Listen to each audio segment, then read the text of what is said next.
It's the little differences that make all the difference. What do I mean by that? Sometimes it's the small things, the things that seem inconsequential, that God wants to talk to you about, to go after that life-altering fear that lurks way down deep inside our souls. So ask yourself this question when you find yourself being defensive and your kids or your wife or husband, whoever it might be in your home, starts to say, why do you always do it? Why do you have to watch the news every night? What are you afraid of turning the news off? Ask yourself that. Or if it's, I wish you wouldn't read those books all the time. What are you afraid of by giving them up? Or what about that you don't listen to music on the way to work on the radio and you just have silence? Why? Why afraid of the silence? What is it in there that makes us afraid that we use all of these cover-ups and little things to hide from hearing the voice of God speak to us, to free us from that fear? Remember, it's life-altering.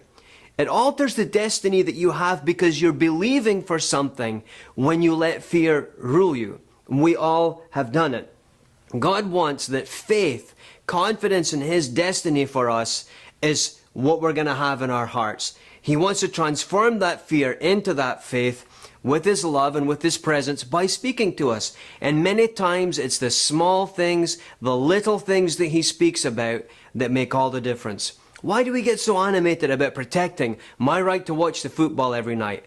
It might be that I don't want to be controlled, I'm afraid of being bullied, I'm afraid my wife's going to take over. It can be all sorts of things that come from something way down inside that God wants to free us from, that God wants to deliver us from into something more, into something better. So look for those small things. Ask God about the little things. Those questions that keep coming up that seem to be not that big of a deal to you, but you keep hearing them at work, you keep hearing them at home, or among your friends, and sometimes even in your own head. The small things, the little differences can make all the difference to living a life much fuller and a life full of faith that gets you to your God-given destiny. I have enjoyed getting to spend a couple of minutes with you.